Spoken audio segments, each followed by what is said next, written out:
All right, good morning. I'm Celso. Welcome to my YouTube channel. And today we're gonna be reading the book Protrepticus by Aristotle. Before starting the book, I want to show you which version it's gonna be. It's gonna be this version right here. Let me zoom out. See? Aristotle, Protrepticus, a Reconstruction, written by Hermann Chroust, Anton-Hermann Chroust. University of Notre Dame Press, 1964. That's when it was released. These are the copyright and everything. But before starting the book, I'm gonna give you a small view of what it is. If you wanna go directly to the part where I start reading the book, down here below there's gonna be the timestamp for introduction and for the book itself. Um, All right. So I asked ChatGPT to do a small summary of what it is, so you can have an idea of what source I'm having to give you this general perspective. So, summary Protrepticus by Aristotle, title and purpose. The word Protrepticus means exhortation. It's a philosophical genre common in antiquity, aimed at urging the reader to embrace the philosophical life. Aristotle wrote this work to argue that philosophy is the most noble and necessary activity for human beings.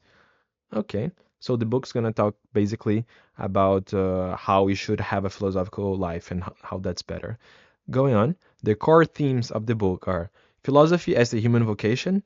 Aristotle claims that humans are rational by nature, since reasons since reason is what distinguishes us from other beings. Living rationally, that is, philosophically, is living according to our true nature. The superiority of the contemplative life, a life devoted to thought and understanding, is the most divine and self sufficient. And he criticized lives that pursued only pleasure, wealth, or power as lower forms of existence. The soul and reason. The rational soul is the noblest part of the human being, and through it we can approach the divine. To know the word is, in a sense, to know ourselves. Philosophy as a path to happiness, eudaimonia. Eudaimonia means philosophy as the path to happiness. Um, or eudaimonia can mean also true happiness, I don't remember. True happiness doesn't come from external goods, but from the excellence of the soul, cultivated through reason and wisdom. Philosophy is useful and practical. Aristotle also defends philosophy from the charge that it's useless. He argues that it guides our lives, improves our choice, and liberates the soul. So the current state of the work of this book. The Protrepticus survives only in fragments, mainly quoted by later authors like Iamblichus, a Neoplatonist from the 3rd century Common Era. The complete text is lost, but modern scholars like During, Gutes, and Johnson have reconstructed much of it using those fragments and indirect citations. So, as they said, the book's not completely complete. So people try to reconstruct. There is this online version right here, um, which ChatGPT mentioned. Wait, there we go. See, written by Johnson, which is the person that they mentioned there. You have also this this other version right here. Wait, this one. But we're gonna read the version from 1964, even if it's not complete or is not updated. Significance: it is likely Aristotle's earliest philosophical work, so that's very important. Maybe it's the first book that Aristotle has ever written. Shows the influence of Plato, but already points to Aristotle's own practical and rational approach to philosophy. Had a major impact on the later protreptic, exhortative tradition, especially in Stoicism and Neoplatonism. Okay, so I asked him to give him some famous quotes in the books because the book is made of quotes and small texts. For example, this one: Since we are alive, we must do philosophy. Since we are alive, and because we are human beings, we must philosophize. This is the most iconic line, sometimes paraphrased as, We must philosophize, and if we must philosophize, then we must philosophize. And if we must not philosophize, still we must philosophize to justify why not. It's a logical paradox meant to show how philosophy is inescapable. Or this one, the life according to reason is best and most divine. The life is a cor I don't I want to sneeze.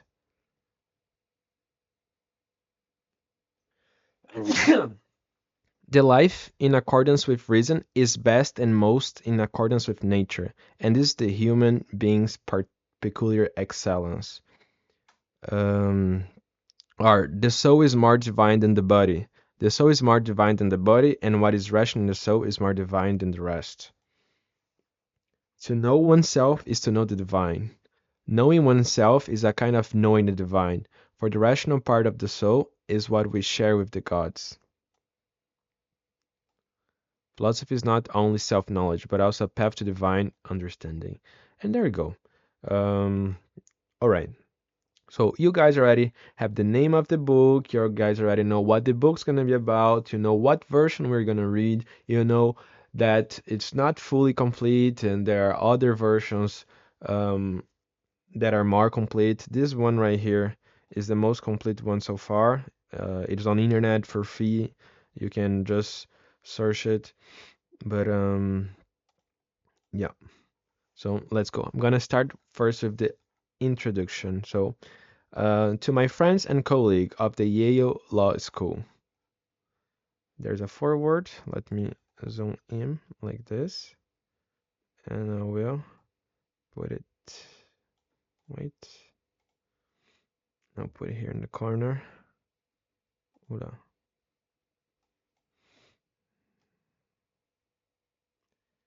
There we go.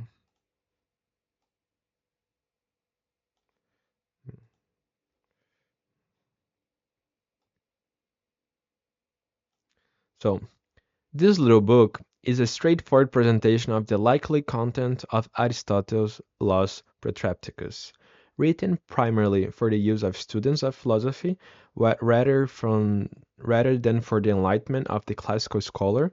It makes no pretense whatever to original scholarship or critical evaluation. Nor does it treat the often highly involved and still not completely resolved problems connected with the reconstruction and interpretation of the Protrepticus. Such has been done by a number of outstanding scholars, some of whom are mentioned in the list of recommended readings. The author has freely drawn upon Ingmar during Aristotle's Protrepticus, an attempt at reconstruction (1961), which in his opinion is the most remarkable and up-to-date discussion and presentation of the subject. He was widely utilized during selection and arrangement of the fragments, the translation of these fragments, as well as the brief comments, however, are his own. Also, in the interpretation of the fragments, especially as regards their dependence on Plato, the author often disagrees considerably with Düring. Anyone wishing to engage in a more penetrating treatment and study of the Protrepticus and the many problems it poses should consult Düring's splendid work, where he will find a most minute critical apparatus, many detailed annotations, and exhaustive bibliography.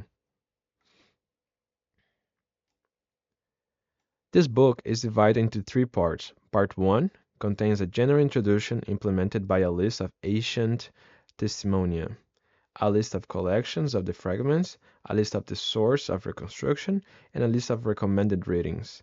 Part 2 consists of a translation of the Aristotelian texts, and Part 3 is made of brief comments to the several texts. The numbers of the comments correspond to the number of fragments. The author wishes to acknowledge his indebtedness to Professor Francis de Lazenby of the Classic Department at the University of Notre Dame, and to four of the author's students, Mr. John G. Gain, Mr. Frank D. McGonigal, Mr. Martin K. Gordon, Mr. Michael W. Mesmer, and Mr. Charles H. Dunphy for their invaluable assistance. The book is dedicated to his friends and colleagues of the Yale Law School, where the author spent several delightful months in an atmosphere of relaxed competence, pleasant association, and unrivaled scholarship. Anton-Hermann Chroust, University of Notre Dame, August 1st, 1963. Contents, foreword, page 5, introduction, page 9, a reconstruction of the text, page 1, but with numbers that we are used to, and brief comments at page 45.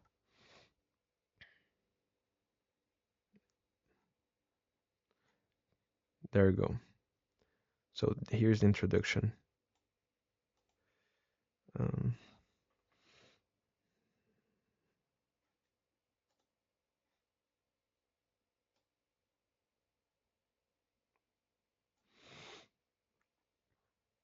okay. Among the so-called early or exoteric writings of Aristotle, the most important is probably the Protrepticus. That a Protrepticus was composed and published by Aristotle has been attested by a number of ancient authors. Although the original composition has been lost and in its entirety, one is able to reconstruct with a fair degree of accuracy, not only in its essential content, but also in its main narrative form, a mass of surviving fragments, that is, from what can reasonably be identified as references to, or excerpts from this work. The Protrepticus is addressed, dedicated, to Thamson, a little-known king or prince who about 350 before Christ ruled somewhere on the island of Cyprus. It is a hortatory composition or eulogy which can contain a sustained and apparently systematic argument in favor of a life devoted to philosophy. In view of certain indisputable similarities and connections that exist between Aristotle's Protrepticus and Isocrat's Antidosis, um,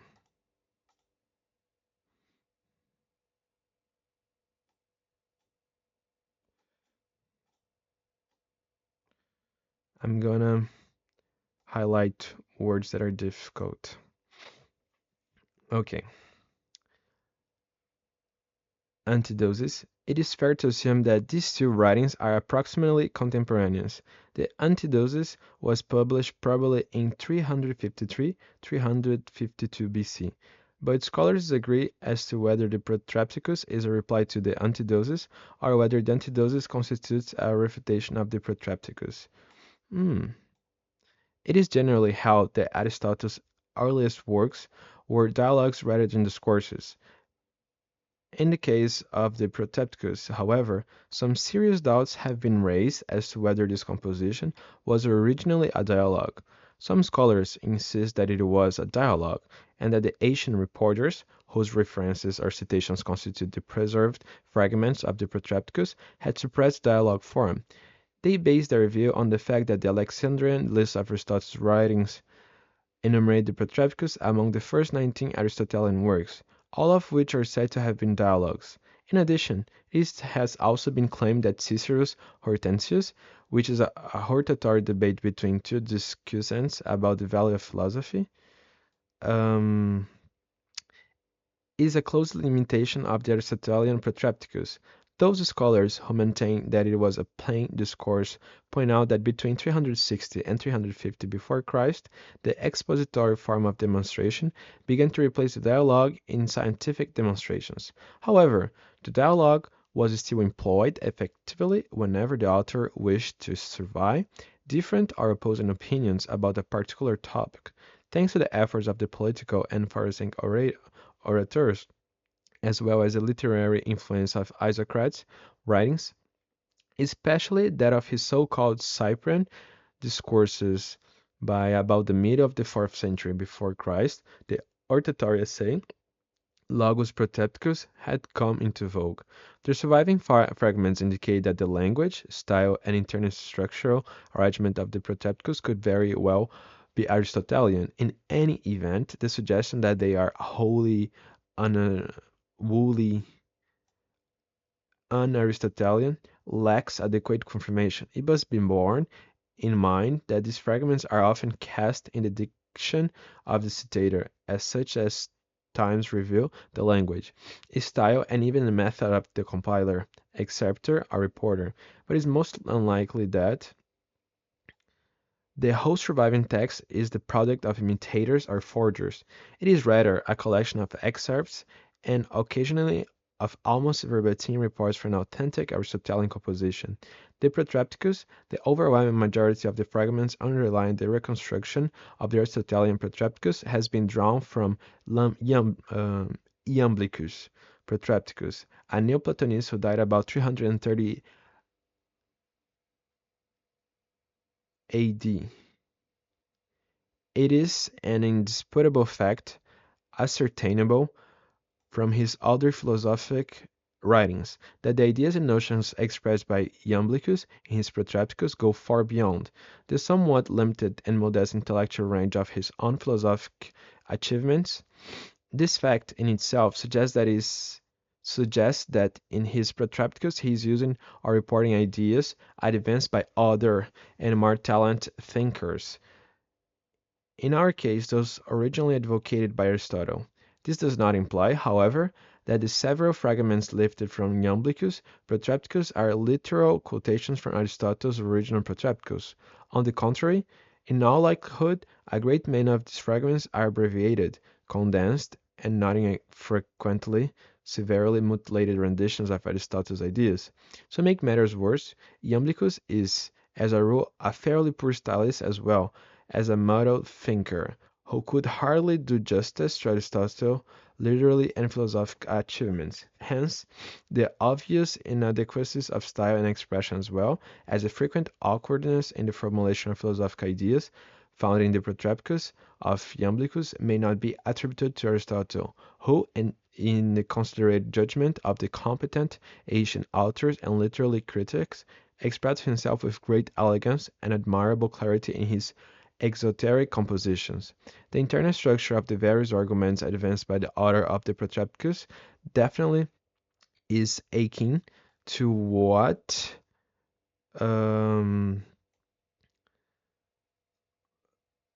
to that used by Aristotle in his preserved works, especially as a mention has pointed out Aristotle's successive approximation. Starting with a certain proposition, the argument reaches a provisional conclusion. Then, a new proposition is introduced which likewise is discussed, though perhaps on a different level, until it coincides with the provisional conclusion reached in the first argument. Finally, the several arguments are coordinated for the purpose of reaching a final conclusion. The subject matter, the philosophic treatment, and the philosophic content of the Protrepticus, it will be noted, are of a type one might very well expect from an active, though apparently somewhat independent member of Plato's Academy around the middle of the 4th century BC. Many a learned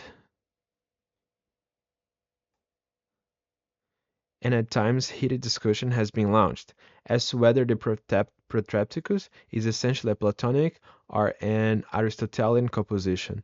Whether at the time Aristotle wrote the Protrepticus he still adhered to the basic doctrines of his teacher Plato, or whether he had already begun to develop his own philosophic system by adducing weighty evidence and employing much ingenuity. Different scholars have championed widely different and even mutually irreconcilable views on this intricate and most difficult subject. We shall not enter into a discussion of this extremely involved problem, which may never be fully resolved. It does appear, however, that a large number of passages found in the Protrepticus betray Plato's influence, although in individual instance this has been disputed by some scholars, but it may be contended that reasonable similarities exist between Aristotle's Protrepticus and Plato's Euthydemus, Phaedo, Cratylus, Republic, Phaedrus, the Aretus, Philebus, Laws, Epinomis, and the greater Alcibiades. Perhaps Euthydemus, 278 E until 282 D, which is definitely a oratory or protreptic discussion, supplied Aristotle with his main theme, or at least influenced some of the basic notions, which he put down in the Protrepticus. In the Euthydemus, Plato maintains that all men strive after happiness, But happiness does not consist of worldly goods, earthly possessions, good fortune, or worldly success. Philosophical wisdom alone makes men happy, but this philosophical wisdom is not useful in a practical, worldly sense unless it is applied the right way. Only the right kind of philosophic knowledge should guide our actions, and we must always seek that which is good in itself. Only rational or philosophic knowledge and true or philosophical wisdom will enable us to distinguish between what is good in itself and what is merely useful as a means to some good. Philosophic wisdom can be acquired, and it can make men happy. Hence, it is necessary for men to pursue philosophy and philosophic wisdom. Since the Aristotelian Protrepticus may very well be called a mirror of princes, there also exists the possibility that it might in part be under the influence of Antisthenes. Antisthenes composed a number of protreptic works which, as regard their basic tenor, were probably intended as a mirror of princes. The Cyrus are on sovereignty. Diogenes Laertius. The Cyrus are the beloved, and the Cyrus are the scouts, to mention only a few titles. In addition, he wrote on justice and courage, a oratory or protreptic essay in 3 books, but bearing a few doubtful fragments and some not altogether reliable secondary sources. All the writers of Antisthenes are completely lost. Hence, it is well nigh impossible to establish with any degree of certainty whether and to what extent Aristotle's Protrepticus might have been influenced by Antisthenes. No one will seriously contest that some definite connections exist between Aristotle's Protrepticus and Isocrates' Antidosis. The Antidosis, like the Protrepticus, is a oratory essay which, it appears, set a definite literary pattern for future oratory discourses or dialogues. In addition, the Protrepticus seems to be a reaction to the Antidosis, but the respective aims of these two compositions are substantially different. The Antidosis advocates a life of temperance and practical justice, while the Protrepticus pleads for a life wholly dedicated to philosophy. In my opinion, Isocrates insists, a man is wise who is able to find the best middle of the road course, and I hold that a man is a philosopher if he occupies himself uh, that one is sneeze. Himself with those studies from which he will most speedily gain that sort of knowledge. Aristotle counters this statement by insisting, Protractimus, that the philosopher alone lives with his gaze on nature and the divine. He will try to tie his life to what is eternal and unchanging, and will live as the master of his own soul. The Protracticus, it should be noted, in all probability became gradually lost when due to the alleged rediscovery or recovery of the esoteric or doctrinary compositions of Aristotle during the latter part of the 1st century BC. Apellicon of Chios, Tyrannio of Amisus, Andronicus of Rhodes, and others, the literary and scholarly interest suddenly shifted to the dogmatic works, subsequently known as the traditional corpus Aristotelicum, at the expense of the early or exoteric Aristotelian writings.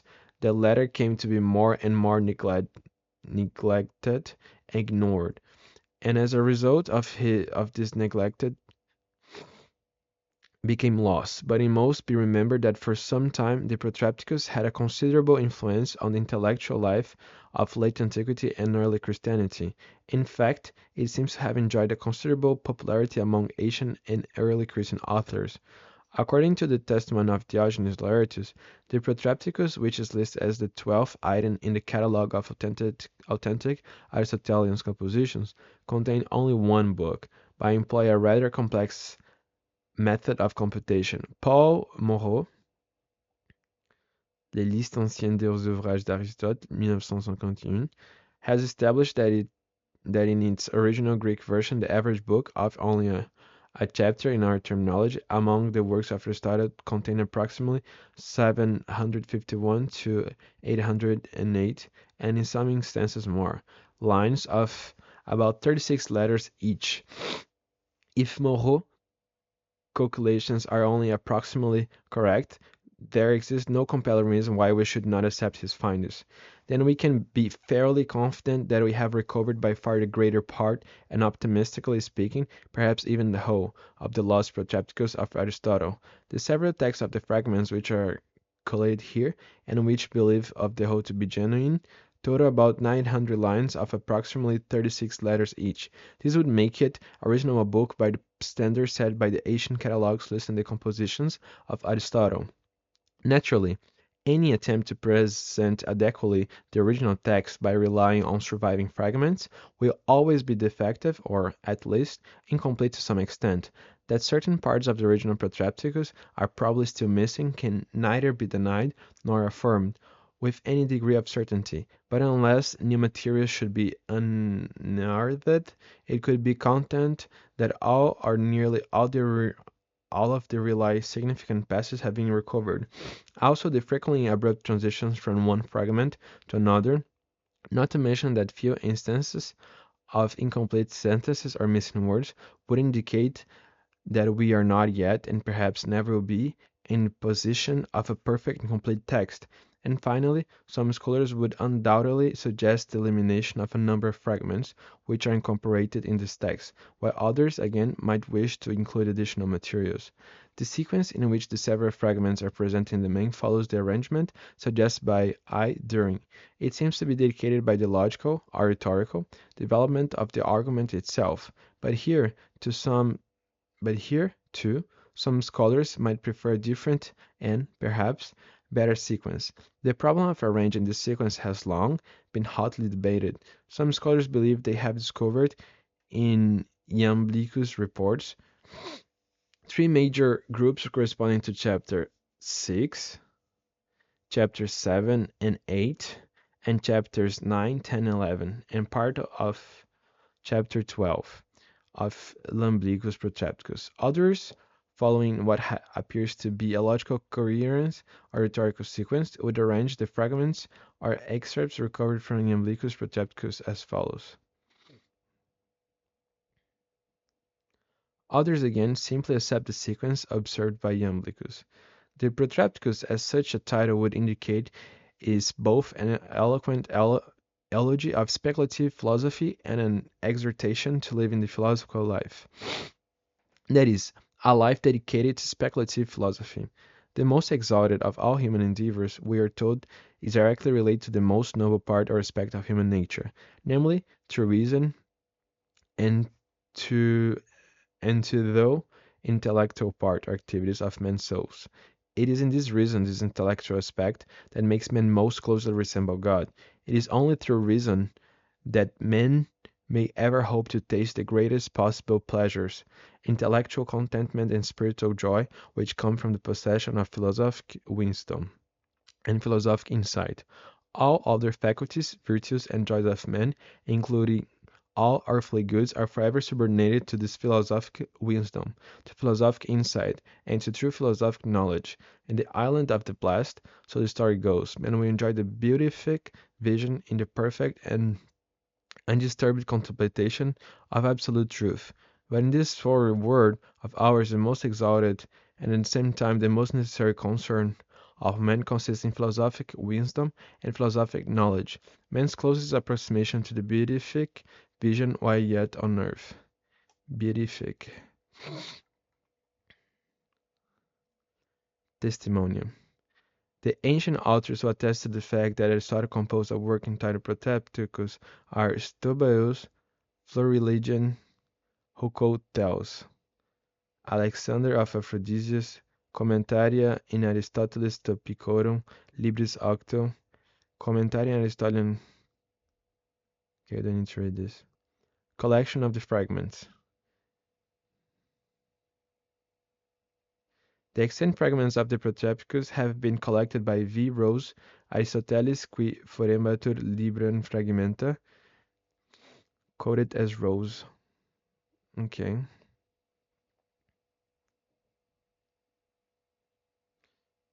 Translated in W. D. Ross. Sources of Reconstruction. The ancient authors, reporters of sources from whom the fragments of the Protrepticus have been retrieved are Stobaeus, Florilegian, Okay. Recommended readings. By Water on a Lost Dialogue of Aristotle. Diels zu Aristoteles. Il Protrepticus de Aristoteles. Okay.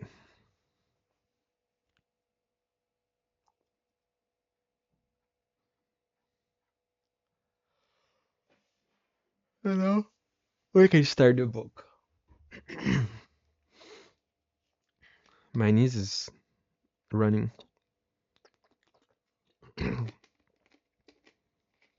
Protreptic, protreptic, Protrepticus, the text.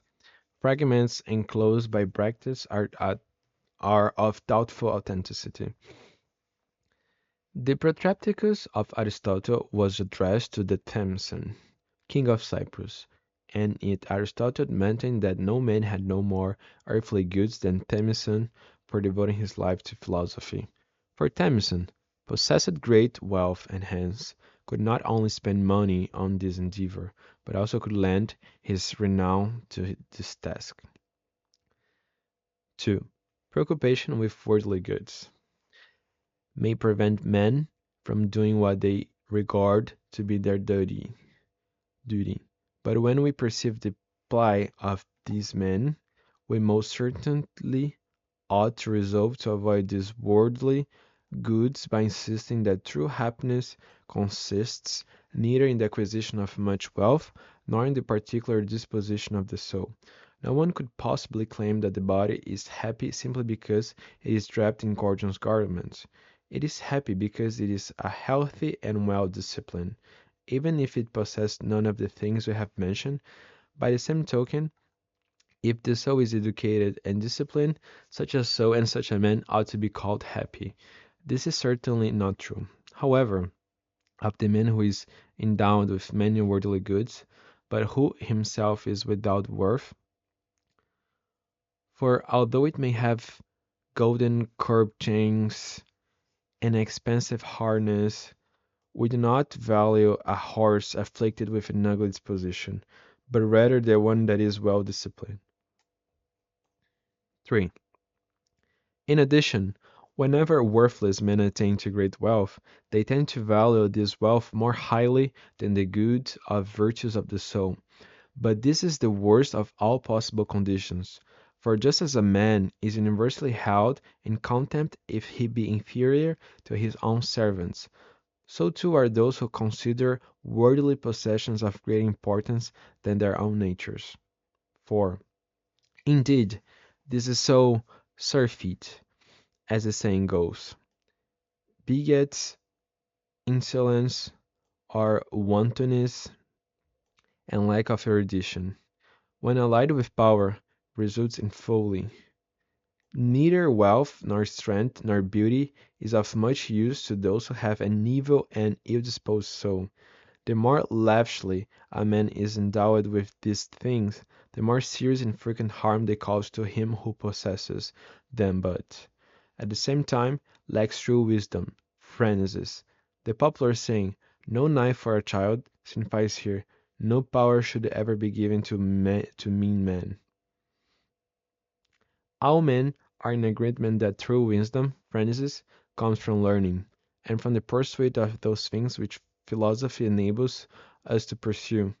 This being so, we must most assuredly pursue philosophy without fear or reproach, and 6. The term to philosophize or to pursue philosophy implies two distinct things. First, whether or not we ought to seek after philosophic truth at all, and second, our dedication to philosophic speculation, Philosophon Theoria. 7. Since we are addressing ourselves to human beings rather than to divine beings, we must include in these exhortations such a device as if used in political and practical life. Let us now begin the discussion of these matters. 8. The things with which we are equipped for this life and which pertain to this life, such as the body and certain other things that belong to the body, are given to us as tools. The use of these tools is always fraught with danger. Moreover, Those who do not use them properly or wisely experience a great many unexpected effects. We want to endeavor, therefore, not only to acquire, but also to use properly that kind of knowledge which enables us to make the best use of all these tools. Hence, if we are to govern people rightly and live our own lives usefully and fittingly, we must become philosophers. Indeed, 9. Indeed, there exist different kinds of knowledge. Some kinds of knowledge produce the good things in life, while others make us make use of these first kinds of knowledge. Some kinds of knowledge are ancillary, while others are prescriptive. The prescriptive kinds, which at the same time are more authoritative, are most closely related to the true, are ultimate good. If therefore only that kind of knowledge which brings about the correctness of judgment, which, in other words, make us of reason and aims at the good as a whole. In brief, if only philosophy is in a position to make the proper use of all other kinds of knowledge and to steer them in accordance with the principles of nature or reality, then we ought to strive incessantly in every possible way to become philosophers, because philosophy and philosophy alone compromises right judgment and unerring wisdom. It commands what ought and what ought not to be done. Of all things that come into being, some originate either from some thought or from some art, such as, for instance, a house or a ship, for the cause of both of these is a certain art and definitely a way of reasoning. Others, again, come into being not all by way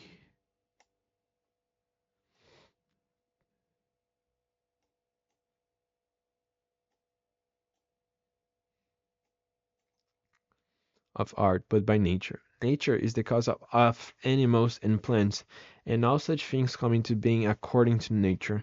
But some things, again, also come into being as a result of chance. And we say of most of the things that come into being neither by art, nature, nor necessity, that they come into being by chance. Now, other things that come into being by chance, none comes into being on account of, nor has any particular purpose, but those things that come into being by art have an end as well as a purpose. For he who masters an art will tell you the reason why he wrote and for what purpose he did so. And a thing that comes into being for some other purpose is better than that which comes into being for its own sake. I speak here of things whose cause, in keeping with their nature, is art rather than chance. For we ought to call the art of medicine more properly the art of making people healthy than the art of making people sick. In architecture, the art of building houses rather than of tearing them down. Hence, everything that is by art comes into being for a purpose, and this is its best feature as well as its best end. But whatsoever comes into being by chance comes into being without a purpose. Now something good might come into being by chance. Yet, in respect of chance and to the extent that is the product of chance, it is not good, because that which comes into being by chance is always indeterminate and indefinite.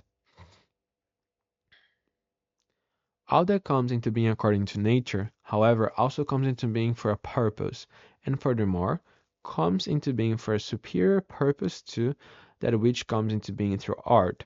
For nature does not imitate art, but art, rather, imitates nature. Art exists to assist nature and to complete what nature leaves undone. Certain things nature seems to be able to complete by herself unassisted, while other things she can completely only with difficulty or not at all. An example close at hand is a process by which things come into being. Some seeds, it will be noticed, germinate without protection, no matter what ground they fall on. Others, however, stand in need of the art of farming as well. In like manner, some animals attain to their full nature by themselves, while man requires many arts for his survival, not only at birth, but also in matters of subsequent growth. If, therefore, art imitates nature, it is to nature that the art owes the fact that all of the productions come into being for an end. For we must surmise that everything that comes into being properly comes into being for an end. That which turns out to be good and beautiful comes into being properly, and everything that comes into being or has come into being, provided it did so according to nature, turns out to be beautiful and good, especially since that which is contrary to nature is bad, and contrary to which is according to nature. Coming into being, according to nature, therefore, is always for an end. 14. This can be observed in any on part of our bodies. If, for instance, you consider the eyelid, you will notice that it has come into being, not at random, but to assist the eye, by giving it rest and by protecting against objects that might strike it. And we mean the same thing when we assert that something has come into being, by nature, for an end, and that the product of art ought to have come into being for a purpose. If, for example, a ship ought to be built in order to provide transportation by sea, it is for this reason or purpose that it has come into being. 15. Now, either all of the animals, or at least the best and worthiest of them, belong to the class of things that have come into being by nature and according to nature. And it makes no difference if some people should be of the opinion that most of the animals have come into being contrary to nature, that is, in order to wreak havoc and cause mischief. The worthiest of all animals on earth is man. This should indicate beyond all doubt that he has come into being by nature and according to nature, and hence for a purpose. 16. At this point, we may ask the question, since we are distinguished from all other existing things, for what particular purpose have nature and God brought us into being?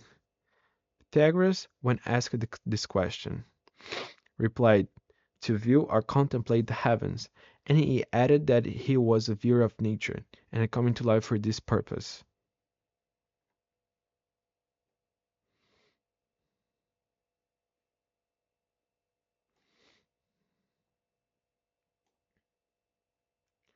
"17. And when people inquired of Anaxagoras for what purpose one should decide to come into being and for what purpose one should live, he is reported to have answered, to view or contemplate whatever pertains to the heavens, and to the stars and the moon and the sun in the heavens, everything else being of no importance. 18. If then the end to which each thing is ordained is always superior to the thing itself, for everything that comes into being does so for a particular end, and the ultimate end is better, and as a matter of fact the best of all things. And if by end, according to nature, we mean that which is perfect last in the process of generation, at least as long as this process of generation continues, and if, in addition, we consider that the component parts of men's bodies are completed or perfected, first the mental parts later, and that the completion of or perfection of the better is somehow always later than its generation. And if we consider that the soul is later than the body, and that wisdom comes last to the soul, for we all realize that by its very nature, wisdom is the last to come into being for man, and this is the reason why old age claims wisdom alone of all good things. If all this is true, then some form of wisdom is, by nature, our end, and the practice of wisdom is the ultimate activity. And for the sake of this activity, we have come into being. For we must consider that if we have come into being in order to practice wisdom and to acquire knowledge, then we also exist for that end. 19. According to this argument, then Pythagoras was corrected in maintaining that every man has been created by God to acquire knowledge and to contemplate. But it will be considered later whether the object of this knowledge is the universe or some other nature. What we have stated so far suffices as a first conclusion. For, if wisdom is our end according to nature, the practice of wisdom must be the best of all things. 20. Hence, we should do all other things for the sake of the gods that reside in a man himself, and of this that which is good in the body we should do for the sake of that which is good in the soul. And we ought to practice virtue for the sake of wisdom, because wisdom is the supreme end. 21. Since nature is endowed with reason, no matter what form she assumes, she does nothing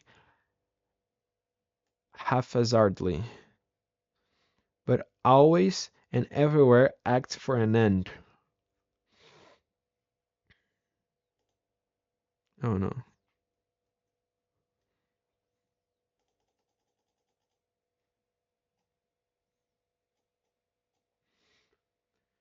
Rejecting chance. She is concerned about the end more than are the arts, especially since the arts are but imitations of nature. Since man is by nature composed of soul and body, and since the soul is better than the body, and since that which is inferior is always the servant of that which is superior, the body must exist for the sake of the soul.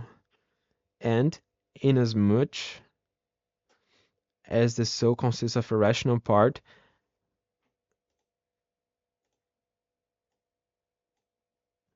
and an irrational part, the latter being the inferior part, we must conclude that the irrational part exists for the sake of the rational part, and since reason belongs to the rational part of the soul, the above demonstration forces us to assert that everything exists for the sake of reason. The activity most appropriate to reason is thinking, and thinking noesis. In the visualization of intelligible things, just as the perception of visible things and the activity of sight, thought, and reason, therefore, are what make everything else desirable for man. Other things, that is, things outside the soul, are, to be sure, desirable for the sake of the soul, but reason is the superior part of the soul, and these other things, as we have seen, exist for the sake of what is superior. Furthermore, of all thoughts only those are free or liberal, which are entertained for their own sake, but those thoughts which produce knowledge for the sake of something else are like female slaves. A thing pursued as an end in itself is always superior to one that is pursued merely as a means to something else, and, as it is universally held, that which is free is always superior to what is not free.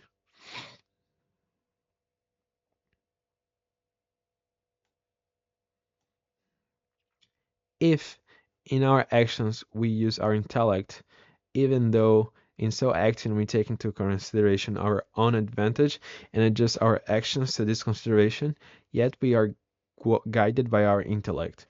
We use our bodies as servants, and in so doing we may also be victims of chance. But as a rule, we perform those actions well in which reason dominates, even if most actions are performed through the instrumentality of the body. 25. Thinking and speculation for their own sake, then are more honorable than, and superior to, thinking and speculation directed to securing some advantage. Pure speculation itself is honorable, and wisdom of the intellectual type among the various modes. Thinking is certainly the most exalted, just as wisdom combined with practical insights is the most exalted among all intellectual activities concerned with the purpose of action. The good and the honorable, then, are to be discovered.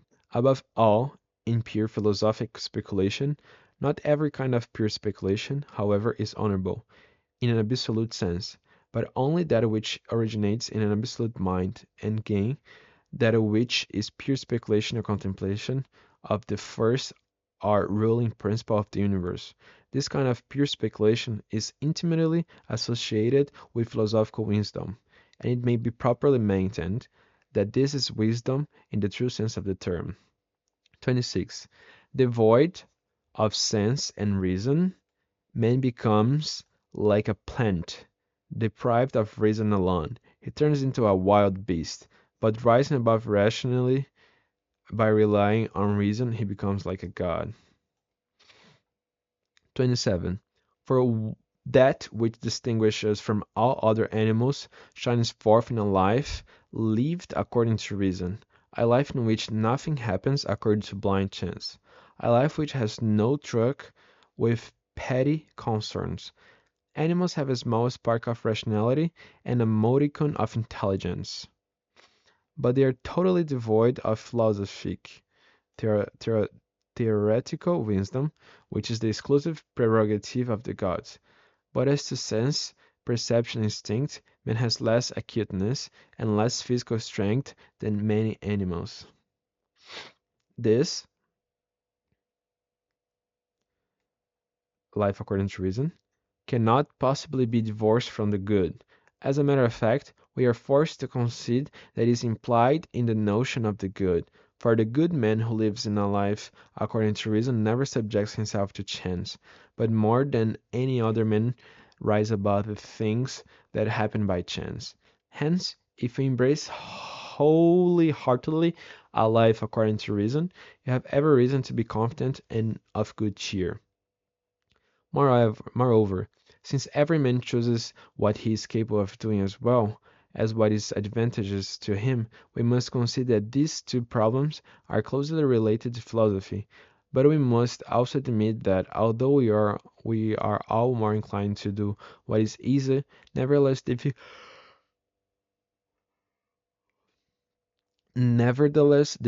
difficulty connected with the acquisition of philosophic training is more than compensated for by its usefulness. It is easy to demonstrate that we are capable of acquiring the sciences concerned with what is just and what is expedient, as well as those concerned with nature and the other aspects of truth. For the prior is always more knowable than the posterior, and the better by nature is more knowable than the worse. For rational knowledge is more concerned with what is defined and ordered than with its contraries, and more with causes than with effects. Now, good things are more defined and ordered than evil things, and since this is also true of man, a good man is better defined and more ordered than an evil man. In addition, things that are prior are causes, more so than things that are posterior. For if the former are removed, the things that derive their being from them are also removed. Length and numbers are removed, planes if length is removed, solids if planes are removed, and syllables if letters are removed. 32. Hence, if the soul, being by nature able to command, is superior to the body, and if there are arts and science concerned with the body, such as medicine or gymnastics, for we consider this a science and say that some people master them, clearly, then there exists regarding the soul and its faculties and virtues a scientific concern as well as an art which we can acquire. The more so, since we can achieve this even with regard to things concerning which our ignorance is greater and the knowledge of which is more difficult to acquire. 33.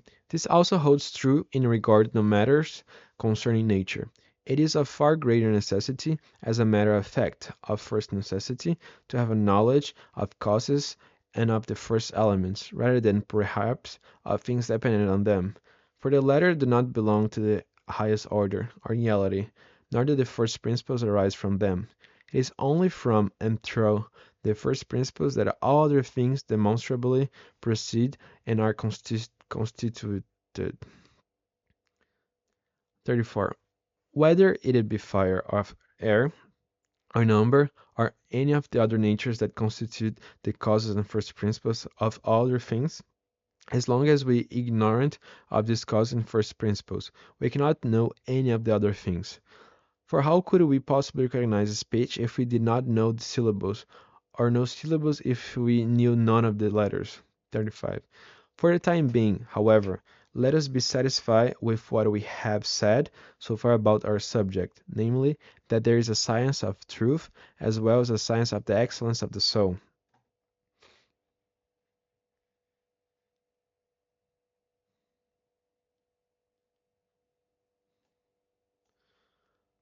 From what is to follow, it will become evident that philosophic wisdom, Francis, is the greatest of all goods, and at the same time the most useful of all things. We all agree that the best man, the man who by nature has the greatest moral strength, ought to rule, and we also agree that the law alone should be the ruler, the ultimate authority, but only a law which not only contains the language of wisdom and reason, but also manifests wisdom and reason. 37. But then, what more accurate standard of, what more competent guide to goodness do we have than the man who possesses philosophical wisdom? For whatever course of action such a man may choose, his choice, provided it is dictated by his knowledge, will be good and its opposite bad.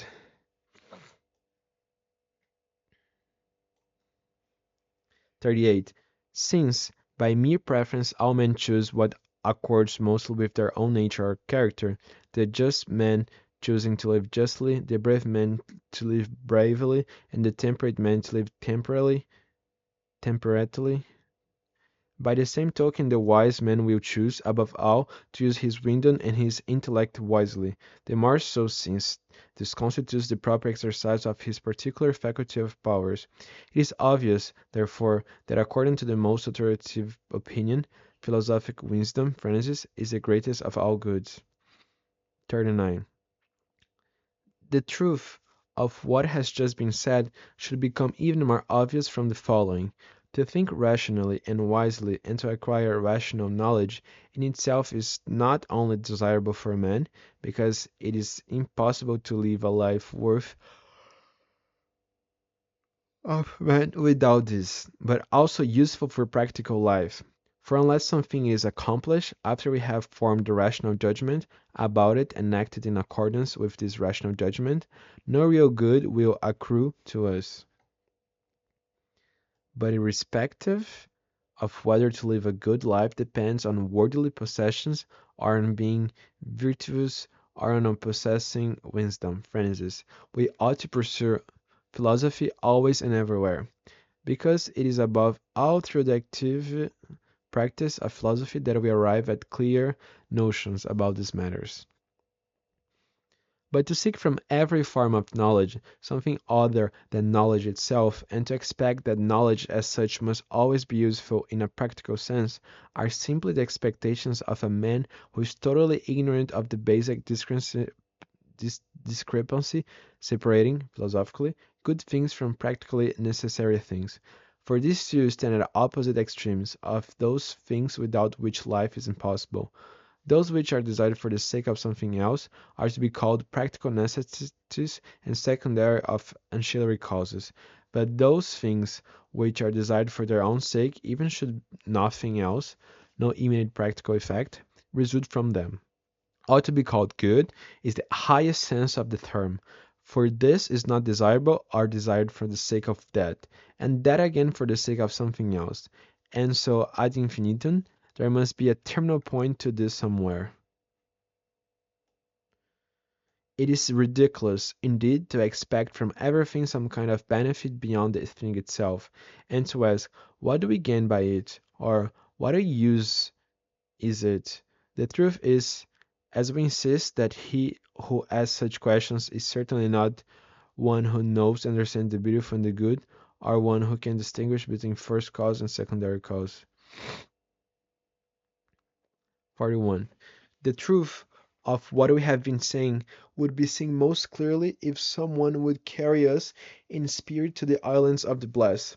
There we could not stand in need of anything, or perhaps accept some advantage from anything.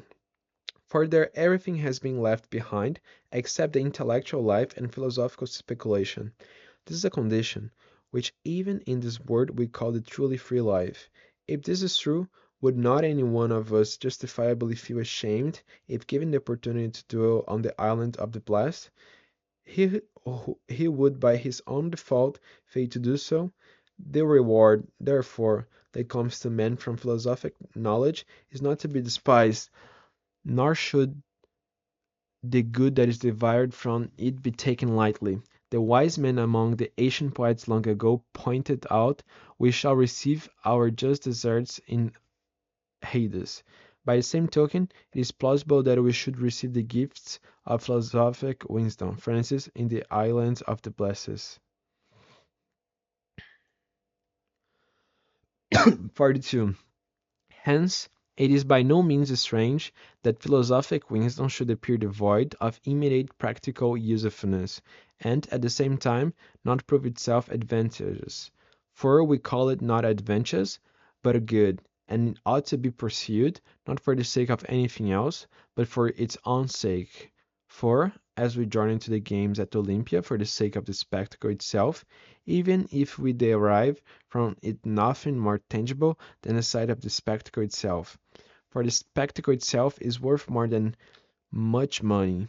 And as we watch the Dionysia, not in order to derive some profit from the actors, As a matter of fact, we spend money on them, and as there are many more spectacles, we ought to prefer to great riches. So, to the viewing and contemplation of the universe is to be valued above all things, considered to be useful in a practical sense. For, most certainly, it would make little sense were we to take pains to watch men imitating women and slaves, or fighting or running, but not think it proper to view, free of all charge, the nature and the true reality of everything that is.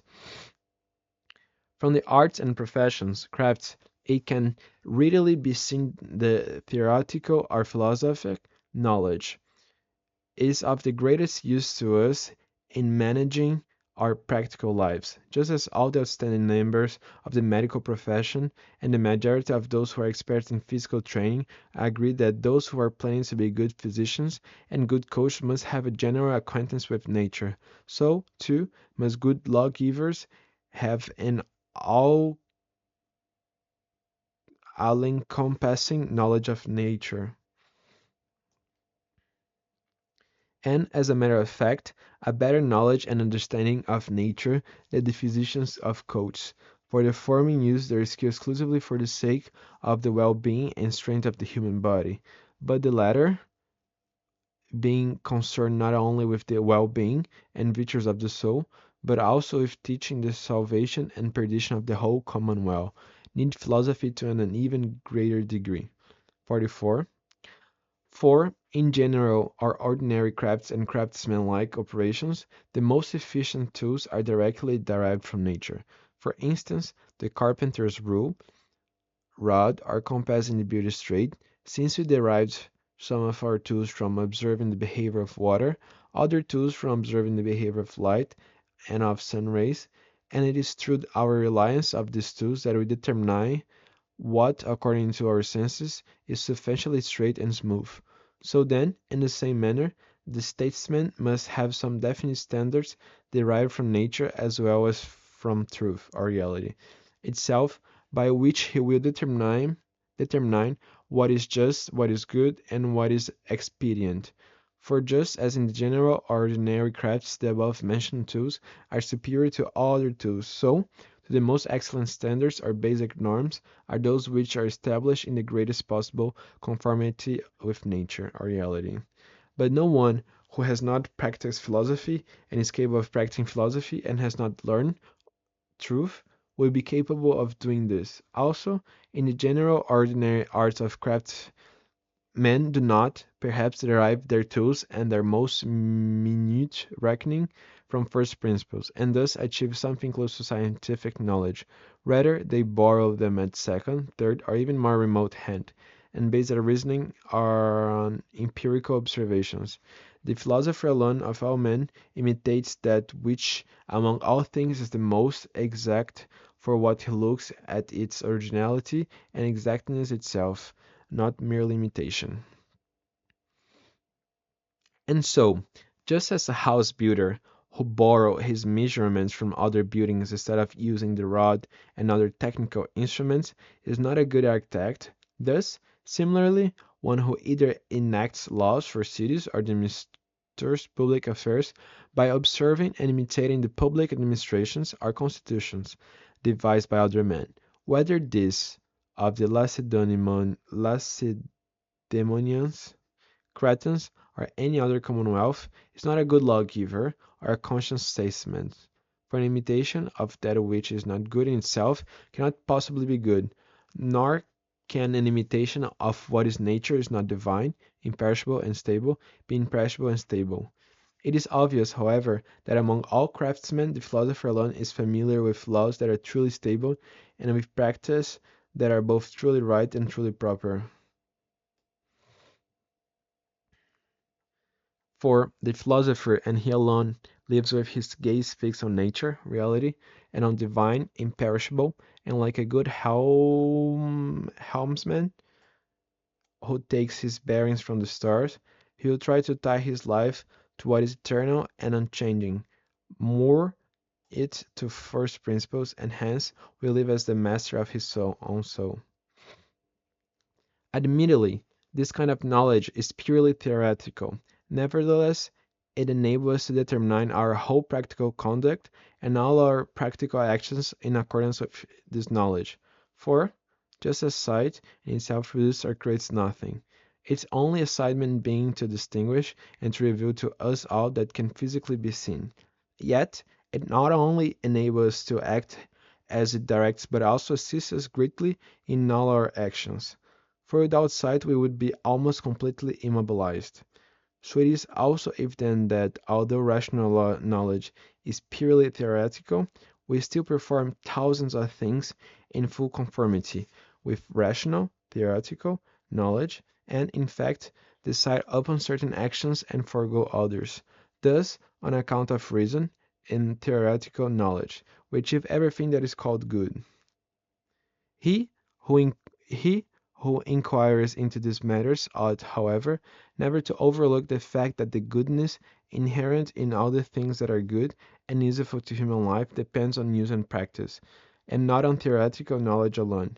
We improve our health not merely by knowing what makes us healthy, but actually applying this knowledge to our bodies. By the same token, we become wealthy not merely by knowing what constitutes wealth, but by actually acquiring and possessing much property.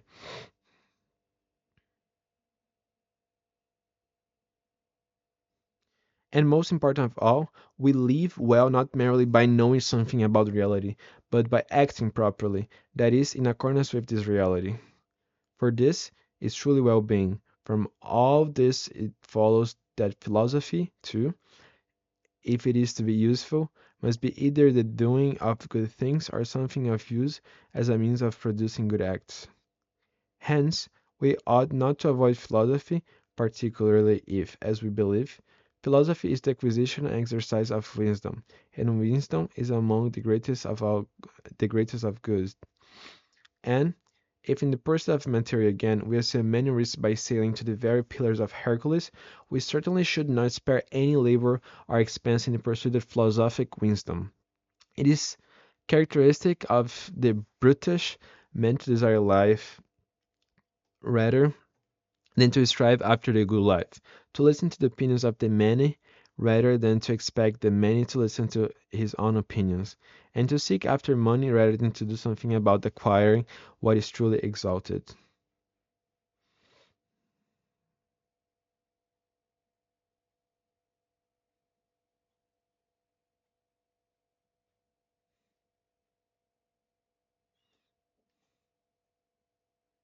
51. As regards the value and greatness of our subject matter, I believe we have proved our case. That the acquisition of wisdom is really much easier than acquisition of other goods may convincingly be shown by the following arguments. 52. People who pursue philosophy do not gain any reward from their fellow men, and hence receive no incentive for the efforts they make. They may have spent much money, time, and effort on the acquisition of other skills and arts, yet in a short span of time their progress is exact knowledge is wrapped. This seems to me to be an indication of how easy philosophy actually is. 53. Also, the fact that all men feel at ease in philosophy, wishing to dedicate their whole lives to the pursuit of it by leaving behind all other concerns, is in itself weighty evidence that it is a painless pleasure to dedicate oneself wholeheartedly to philosophy, for no one is willing to engage in exhausting work for a long time. In addition, a preoccupation with philosophy differs most radically from all other occupations. These who are engaged in philosophy need either special tools nor a particular workshop for what they are doing. For whatever in the whole world one puts one's mind to work, one is able to take hold of truth as if we were in fact omnipresent.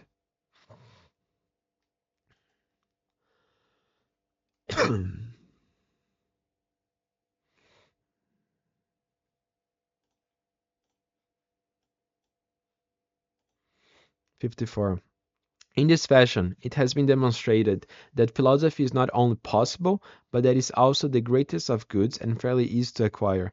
Hence, for the sake of all this, it is most worth while that we should enthusiastically take hold of it. Again, part of us in soul, part body. One rules while the other is ruled. One makes use of the other while the other functions as an instrument. Furthermore, the use made of That which is root is always coordinated with that which rules and uses.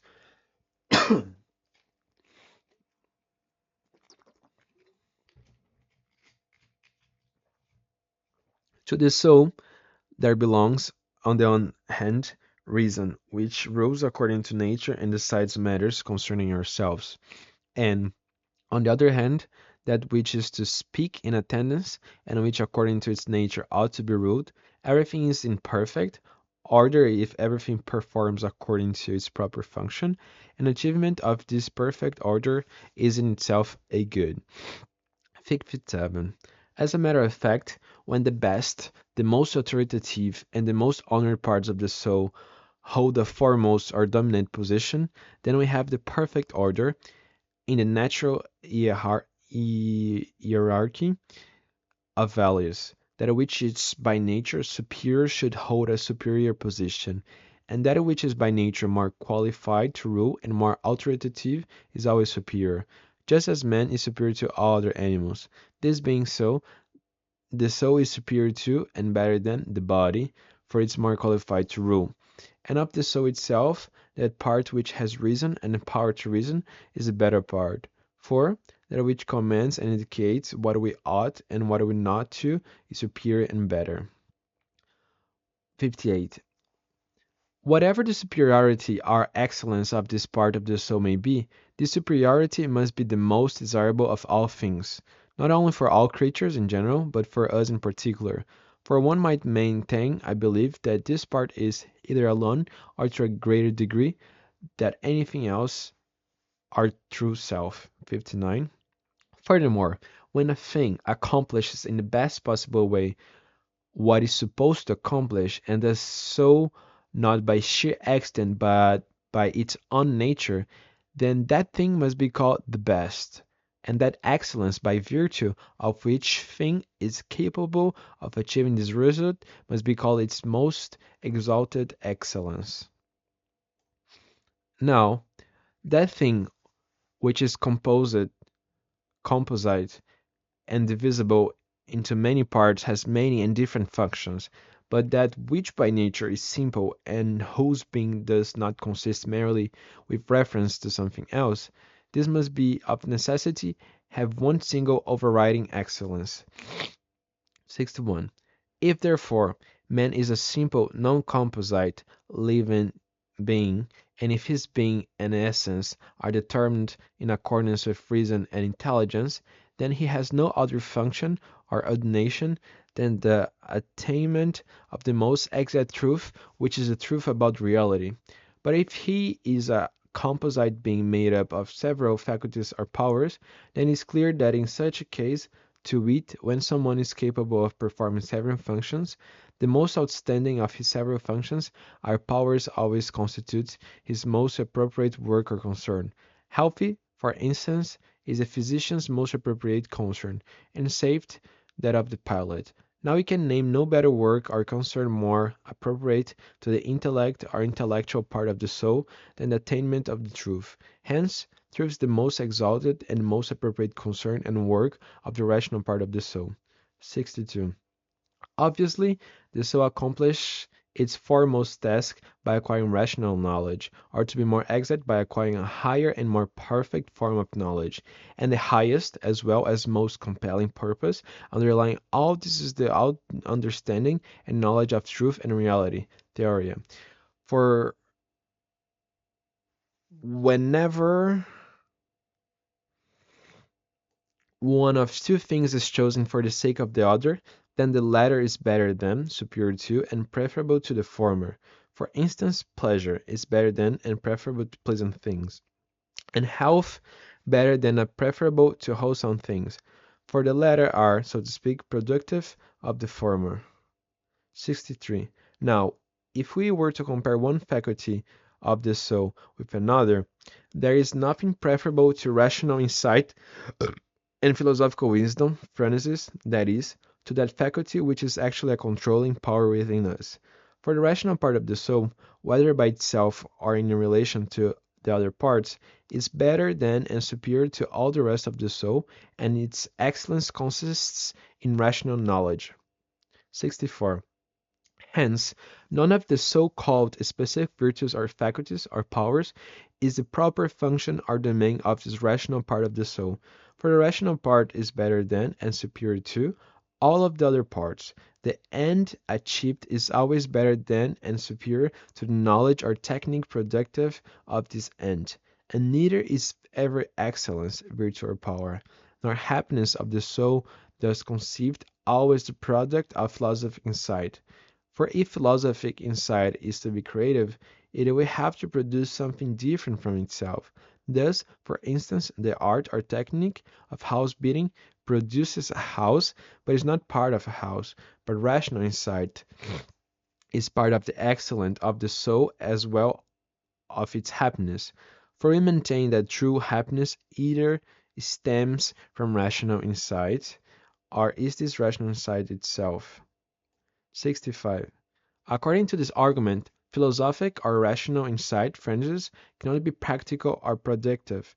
Knowledge, since the end must be better, that which tries to attain it.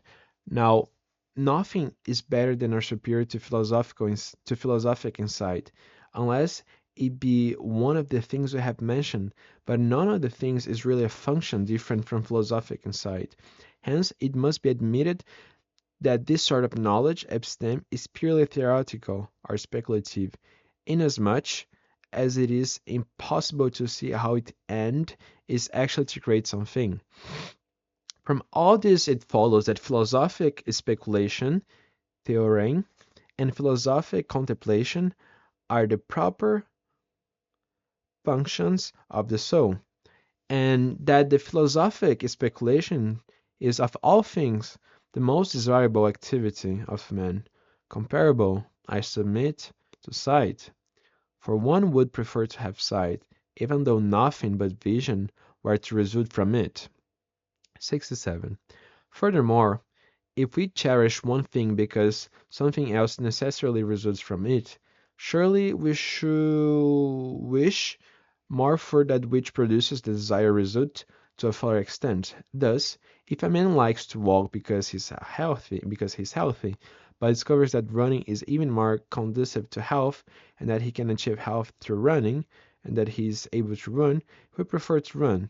And if he knows this, that running is better than walking, will rather run than walk. If therefore true opinion doxa is similar to philosophic insight phrenesis, and it is admitted here that the true opinion, because it is true, may properly be chosen to the extent and manner to which is akin to philosophic insight, then philosophic insight is still preferable to true opinion for the simple reason that the attainment of truth is achieved to a greater degree by philosophic insight.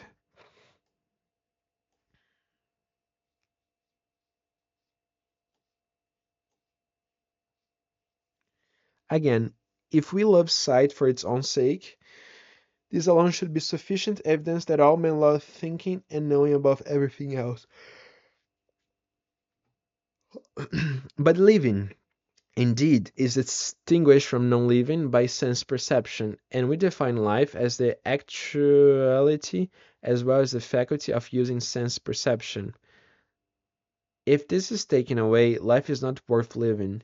It is as though through the laws of sense perception, life itself were taken away. 70. Not among all sense perceptions, the faculty of sight is distinguished, and that is the clearest of all, and is on this account that we prefer sight to all other senses. But the faculty of every sense to acquire knowledge operates through the body, as for instance, hearing perceives sound by means of the ears. Hence, if life is preferred and valued on account of sense perception, and if sense perception is a sort of knowledge, and if further on account of these are true, this is the soul is in a position to know, then it is for this ability to know that we want to live. In addition, if, as we have just pointed out, the more preferable of two things is always that which possesses the desirable quality to a greater degree, then, of necessity, Sight must be the most preferable and the most excellent of the several senses, but philosophic insight, Francis, because it has a stronger hold on truth, is preferable to mere physical sight and to all other senses, and even to life itself, and this is the reason why all men strive after knowledge above all. 73. Because in loving life, they love thinking and knowing, they love life for no other reason than for the sake of experienced life, and, above all, for the sake of sight. Apparently, they love this faculty above everything else, because, in comparison with all other senses, sight is simply a sort of knowledge. 74. From the argument which follows, it will become clear that those who have decided upon a life according to reason are also those who enjoy life most. 75. The expression "to live" apparently is used in two different ways. One implies a potentiality, the other an actuality. For we describe as being endowed with sight not only those animals which have sight and are born able to see, even though they happened to have their eyes shut, but also those animals which are using this faculty by looking at something. The situation is similar. With the faculty of knowing and understanding, here we mean by it sometimes the faculties as well as the actual process of thinking, sometimes the possession of this faculty as well as the possession of knowledge. 76. If then we distinguish to live from not to live by the criterion of being able to have sense perception, and this being able to have sense perception again has two meanings, signifying above all to make use of one's senses, but in another way meaning to be able to use one's senses, this being the reason, it seems, why we say that even a sleeping man has perceptions. Then it will be clear in accordance with what has just been said, that the expression "to live" must have two separate meanings. For of a walking man it will have to be said that he lives in the true and proper sense of the term, while of a sleeping man it must be said that he lives because he is able to change to that kind of activity in reference to which we say that a man is awake and perceiving certain things. It is for this reason, with reference to what has just been pointed out, that we must call him alive. 77. Hence, whenever we use the same term in two different senses, the one signifying action, the other potentially, we define the former as expressing the more concise meaning of the term. For instance, use the term "to know" with reference to a person who is actually using his faculty to know as well as his knowledge, rather than with reference to a person who merely possesses knowledge, and the term "to see" likewise with reference to a person who is actually looking at something, rather than with reference to a person who merely is able to look at something. 78. And we use the term "more" in connection with things for which there is only one designation, and the term "more" signifies here not only, to a greater degree, but also a logical or axiological priority. Thus we say, for instance, that health is more of a good than wholesome things, and similarly, we insist that which by its own nature is preferable as a choice is more of a good than which is productive of this choice. Nevertheless, we notice that the same term "good" is predicated to both, although not in its absolute sense. For we say of use of things as well as things which are in themselves excellent, that they are good. 79. Hence, we must say that waking man lives more than a sleeping man, and that a man who is exercising his mental gifts lives more than a man who merely possesses mental gifts. And it is on account of the former that we maintain that the latter lives, because living man is so constituted that he can be either passive or active as regards the use of his natural endowments. 18. The practice of anything, therefore, is this: if something can be done only one way, it is done when one just does just that thing. If it can be done in more than one way, It is done when does It is done when one does it the best possible way. For instance, when someone plays the flute, he either just plays it whenever he uses, or he plays it the best possible way. And we use the same argument as regards other activities, that it was, thus we must concede that he who does a thing rightly does it more or better, for he who does something well and painstakingly has a purpose and does in a natural way whatever he does. 81.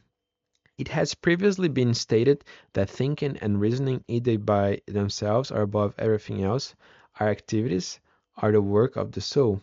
In view of what has been said previously, it is a simple reference which can easily be drawn by everyone that the man who thinks correctly in a certain sense lives more, and more excellently from the others, and that he who attains the highest form of degree of truth likewise live to the highest degree, for this is the man who thinks and speculates in terms of the most precise knowledge. It is to this kind of man that the most perfect life belongs, namely, to those who reason and to those who have intellectual insight. 82. How many do we have?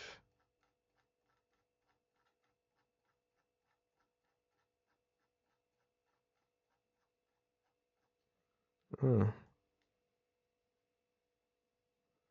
okay. So until 106.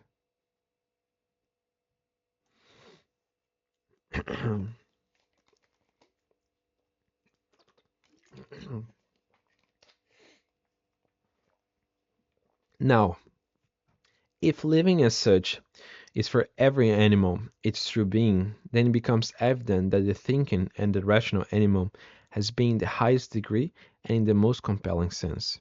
And most of all, if it uses the faculty of power in the contemplation of what is most notable of all things. 83.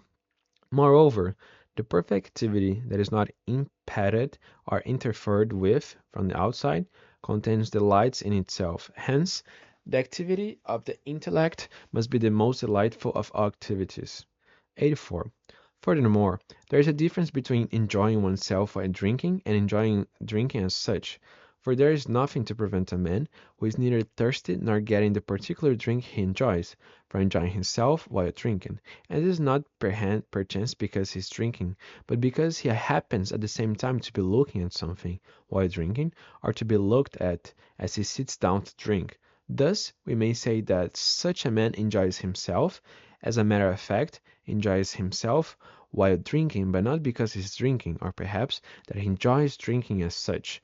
By the same token, we can maintain that talking, sitting down, learning, or for that matter, an activity is either pleasant or painful, but not because we happen to experience pain or pleasure in the presence of these activities, but because we are all pained or pleased by their presence. 85. Similarly, we call that kind of life pleasant whose presence is pleasant to those who live it, and we insist that not all men who experience pleasures while living enjoying life, but merely those to whom life itself is pleasant and who delight in the pleasure that comes from being alive. 86. It is for this reason that we declare that man who is awake rather than the man who is asleep to be living and to be alive, the man who thinks rather than the man who is without thought, and we also insist that the light of living is that kind of pleasure which we derive from the activities of the soul, for this is the true life. 87. If then there is more than just one disciplined activity of the soul, the act of thinking is and ought to be controlling force of all the activities of the soul as far as possible. Hence, it is obvious that of necessity the delight derived from thinking and intellectual contemplation, alone or most of all, consists in the pleasure of living a pleasant life, and the capacity for true enjoyment, therefore, belong only for, or most of all to intellectual men who are thinking, for the activity of our thoughts and of our intellect which is most true, and that is stimulated by the most real of all realities, particularly if it preserves forever and without wavering the perfectionism which it receives, generates more delight than all other activities. 88. Thus, the capacity for enjoying good and true pleasures in itself is a good reason why intelligent men should practice philosophy. 89.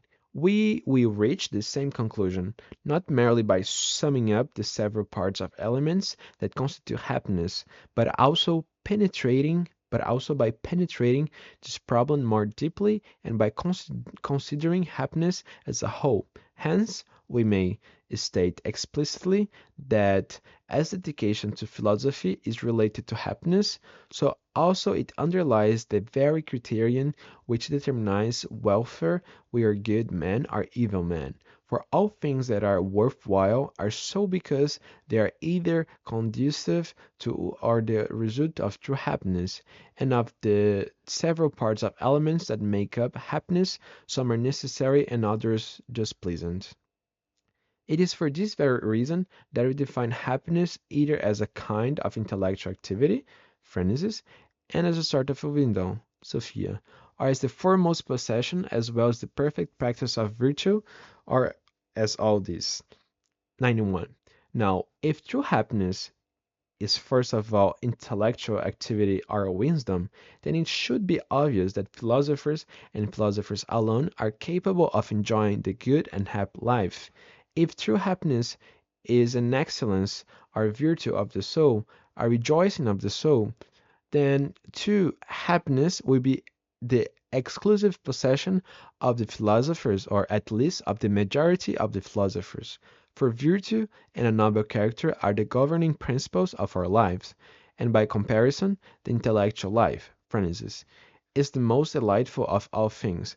We would reach a similar conclusion if we were said that in their aggregate all these things constitute through happiness. But whatever our definition or conclusion, happiness must always be defined in terms of intellectual endeavors.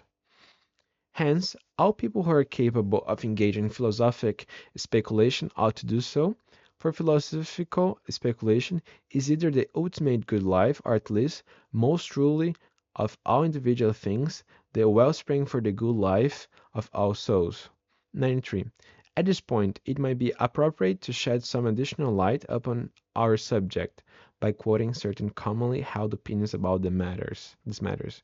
94. To everyone, this much must by now be quite obvious. No one, not even a person who, like so many fools, delights in the pursuit of most extravagant pleasures of the sense, would prefer to live a life of wealth and power, and at the same time be wholly devoid of all intelligence, and as a matter of fact, be a complete moral. Thus it seems that all men avoid at all cost the laws of good sense. Now, the opposite of senselessness or lack of good sense is intelligence, and of two opposites, one is always to be shunned and the other to be chosen. 95. Following up our discussion, we may state as sickness is to be avoided, so is health to be desired. By the same token, in keeping with the argument, it appears that according to commonly held opinion, philosophic knowledge, it is to be referred above to all other things, but certainly not to be cause of anything that might result from it in a practical sense. For even if a man were to possess everything in this world, but were utterly corrupt and diseased of mind, his life would not be worth living, since even the other possessions or goods could not possibly profit him.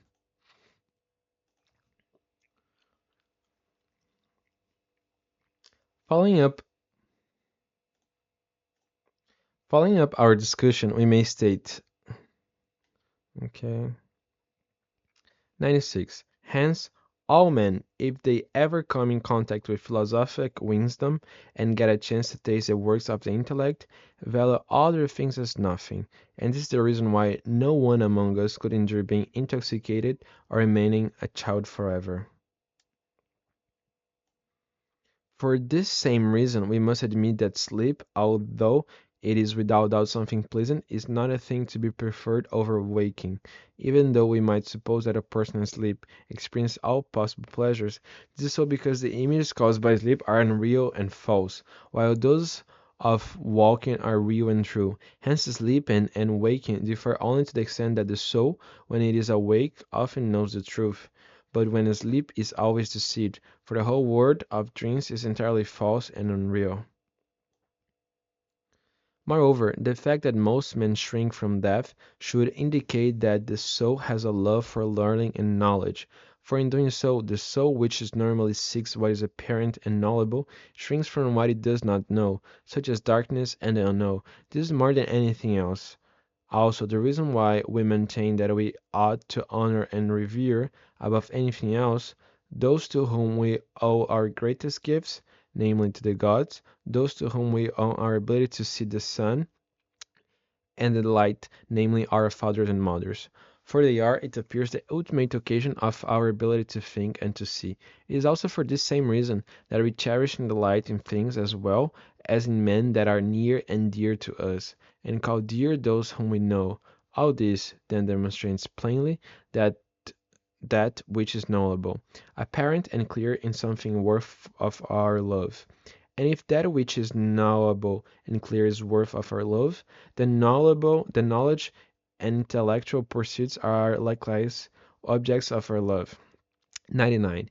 Aside from all this, just as in the case of material goods, where the same key of possession is, as regards men, not conducive to both life and the good or happy life, so it is also philosophic knowledge of wisdom.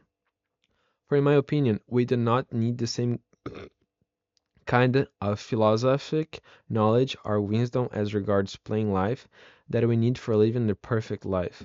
The majority of men may wholly be excused for doing this, for being satisfied with that sort of knowledge which is sufficient to lead a normal and plain life.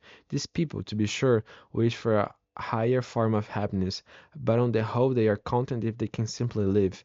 But unless one submits that we ought to endure life on any terms whatever, it would be simply ludicrous not to make every possible effort toward and pay the greatest attention to the acquisition of that sort of philosophic knowledge or wisdom, friends, by which the ultimate truth will be known. 100. This one might know already from the following facts, provided one contemplates human life in the bright light of reason. In so doing, one will discover that all the things men believe to be great are just shadows on the wall. Hence, one may properly insist that man is really nothing, and that nothing human is sound and stable. Its strength, size, and beauty are simply a laugh and worth nothing. Beauty seems to be just beauty because we see nothing accurately and reliably.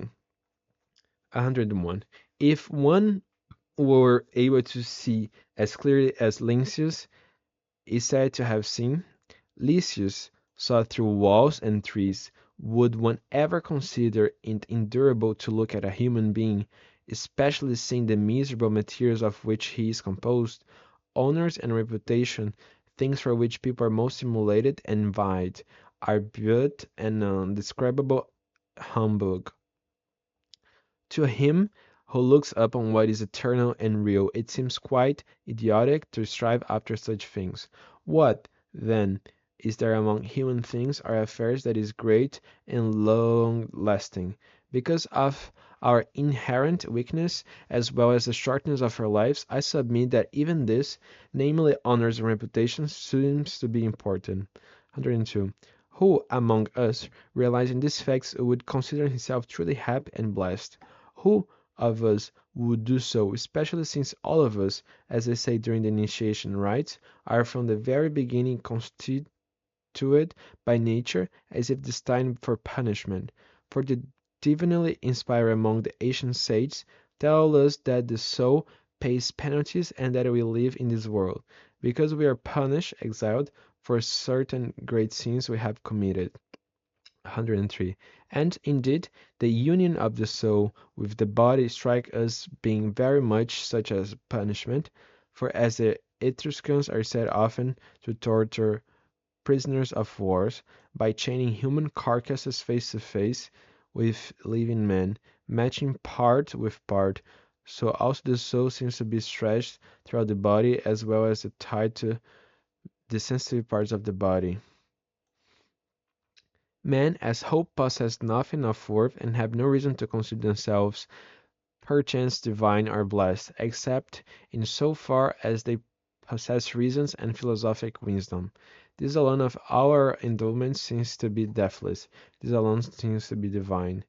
Since human life is capable of sharing in this faculty of reasoning and acquiring wisdom, however wretched and difficult it may be, it is yet so wisely ordained that men appear to be a good when compared with other creatures. 106. For reason is the divine dwelling in us. Either Hermotimus or Anaxagoras said this. And because of reason mortal life possesses certain elements or aspects of the divine, this being so, we ought either to pursue philosophy or bid farewell to life and depart from this world, because all other things seem to be but utter nonsense and folly. Okay, we finished um, the extracts, and now there are the brief comments. I won't read them, but I can be passing through them. So if you guys wanna um, pause and read what it means, feel free to. I won't do it now though.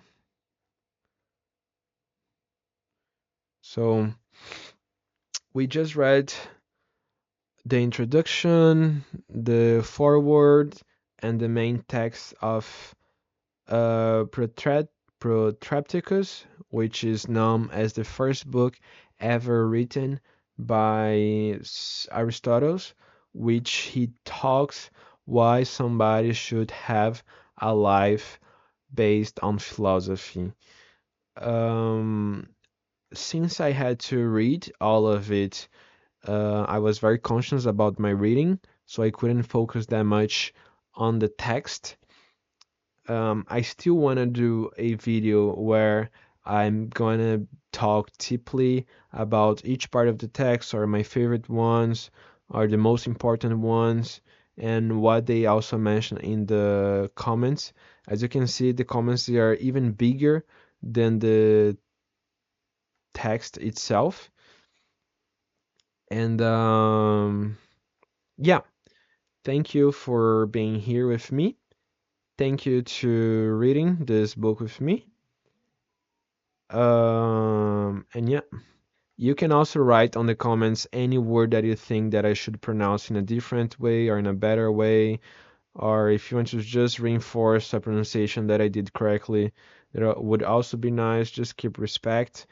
Don't forget to like, to subscribe, to comment, to ask any other book that you would be interested on, or maybe this book but in another language like Portuguese, Italian, or French, because I still want to read books in other languages.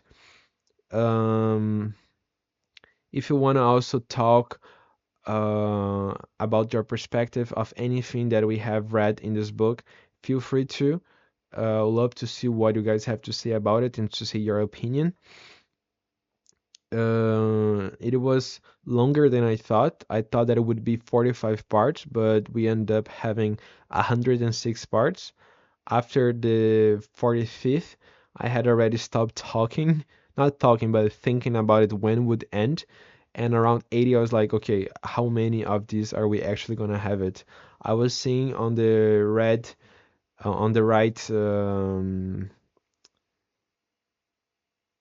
how to say, barrel that I could scroll the pages, that it was at the half of the book. So that meant that the comments would start. And yeah, we got to the end. Very happy that we did that. Um, yes, I don't know if there's any more to say. I highlighted words that I didn't know, or I highlighted parts that I understood and that I thought that were interesting and worth getting a highlight. I was to try to understand what all of those words means. Maybe in the future we're gonna read this again with somebody else or with a different mind. Thank you, and we arrived to the end of the book. Maybe next time I should also read the back part. We can read it right now. The spirit of ancient philosophy. Webster defines protreptic as oratory, persuasive, also doctrinal, as an eloquent exhortation to the contemplative life of theoretical philosophy. Aristotle, Protrepticus, more than fulfills Webster's definition. An early work of the great Stagirite, the Protrepticus manifests the philosophic ideal of life and culture for all times, and more immediately it provides the foundation, through Cicero's lost classic, Hortensius, for the conversation of the young Augustine to the intellectual life, and hence indirectly to Christianity. Since the original work exists only in fragments, Professor Chroust's contribution has been to furnish a continuous Aristotelian argument in an eminently readable translation. Students of philosophy, of the history of philosophy, and the classics of the history of ideas and civilizations will benefit from his erudite labors. Not only does the Reconstruction reveal the content of an important portion of ancient philosophy, but more significantly, it reflects ancient philosophy spirit. Anton-Hermann Chroust is professor in ancient history and philosophy and professor of law at the University of Notre Dame. He has received degrees from University of I don't know, and Munich in Germany, as well as from the Law School. Okay, so thank you again. Hope you enjoyed it. See you.